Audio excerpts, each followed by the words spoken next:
বলিউডের জনপ্রিয় সিনেমা এক থা টাইগার। সে সিনেমায় ভারতীয় গোয়েন্দা সংস্থা র এর এজেন্ট সালমান খান এবং পাকিস্তানের গোয়েন্দা সংস্থা আইএসআই এর এজেন্ট ক্যাটরিনা কাইফের প্রেমের সম্পর্ক এবং গোপন তথ্য চুরির ঘটনা ফুটিয়ে তোলা হয়। সিনেমার সেই ঘটনাই ঘটালো আইএসআই এর দুই নারী এজেন্ট ভারতের কর্ণাটক রাজ্যের করওয়ার নৌঘাটি, যা ভারতের তৃতীয় সর্বোচ্চ গুরুত্বপূর্ণ নৌঘাটি হিসেবে পরিচিত। এই ঘাঁটিতে রয়েছে দেশের প্রতিরক্ষা ব্যবস্থার কিছু সংবেদনশীল তথ্য।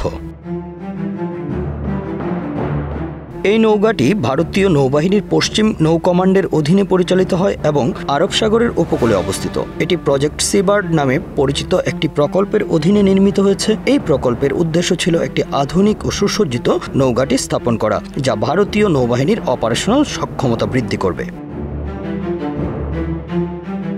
নৌঘাঁটিতে বিভিন্ন সুবিধা রয়েছে, যেমন জাহাজ মেরামত, রক্ষণাবেক্ষণ, প্রশিক্ষণ এবং লজিস্টিক্যাল সাপোর্ট। এছাড়াও এখানে নৌকর্মীদের জন্য রয়েছে আবাসন, হাসপাতাল এবং অন্যান্য প্রয়োজনীয় সুযোগ সুবিধা। এই ঘাঁটির নিরাপত্তা ব্যবস্থাকে ফাঁকি দিতে পাকিস্তানের গোয়েন্দা সংস্থা আইএসআই এক অভিনব কৌশল বেছে নেয়। তারা দুইজন ভারতীয় কন্ট্রাক্টরকে প্রেমের ফাঁদে ফেলে তাদের মাধ্যমে ঘাঁটির গুরুত্বপূর্ণ তথ্য হাতিয়ে নিয়েছে। এই অপারেশনে আইএসআই দুইজন নারী গোয়েন্দাকে ব্যবহার করে। তারা সোশ্যাল মিডিয়ার মাধ্যমে ভারতীয় কন্ট্রাক্টরদের সঙ্গে যোগাযোগ করে এবং ধীরে ধীরে তাদের সঙ্গে ঘনিষ্ঠ প্রেমের সম্পর্ক গড়ে তোলে। প্রেমের সম্পর্কের আড়ালে তারা কন্ট্রাক্টরদের কাছ থেকে নৌঘাটির সংবেদনশীল তথ্য সংগ্রহ করতে থাকে। এই তথ্যের মধ্যে ছিল ঘাটির বিভিন্ন ভবনের নকশা, সংবেদনশীল এলাকার ছবি, ভিডিও এবং গুরুত্বপূর্ণ নথি।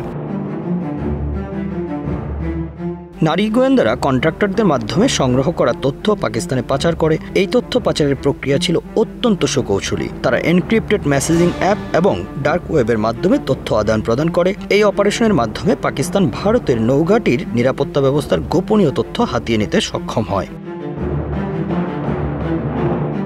বিষয়টি আঁচ করতে পেরে ভারতের জাতীয় গোয়েন্দা সংস্থা রিসার্চ অ্যান্ড অ্যানালাইসিস উইং র তদন্ত শুরু করে। 2023 সালের অক্টোবরে তারা দুইজন কন্ট্রাক্টরকে চিহ্নিত করে এবং আটক করে। তাদের জিজ্ঞাসাবাদে ধরা পড়া দুই কন্ট্রাক্টর আইএসআই এর এই অপারেশনের বিস্তারিত তথ্য তুলে ধরেন। কন্ট্রাক্টররা স্বীকার করেন যে তারা নারী গোয়েন্দাদের প্রেমের ফাঁদে পড়ে এইসব তথ্য পাচার করেছেন। এই ঘটনায় ভারতের প্রতিরক্ষা মন্ত্রণালয় এবং গোয়েন্দা সংস্থাগুলো হতবাক। তারা নৌঘাটির নিরাপত্তা ব্যবস্থা জোরদার করার সিদ্ধান্ত নেয়। পাশাপাশি সাইবার সিকিউরিটি এবং গোয়েন্দা প্রশিক্ষণে নতুন করে জোর দেওয়া হয়। এই ঘটনা ভারতের জন্য একটি বড় সতর্ক বার্তা হয়ে দাঁড়ায়। সামরিক বিশেষজ্ঞরা বলছেন, প্রেমের ফাঁদে ফেলে তথ্য হাতিয়ে নেওয়ার ঘটনা নতুন নয়। একটি গোয়েন্দা সংস্থার অপারেশন হয় এরকমই, বরং আধুনিক যুগে গোয়েন্দা যুদ্ধের নতুন মাত্রা হিসেবে যোগ হয়েছে এটি। প্রযুক্তির এই যুগে শুধু শারীরিক নিরাপত্তাই যথেষ্ট নয়, মানসিক এবং সাইবার নিরাপত্তাও সমান গুরুত্বপূর্ণ। Bangla affairs news desk.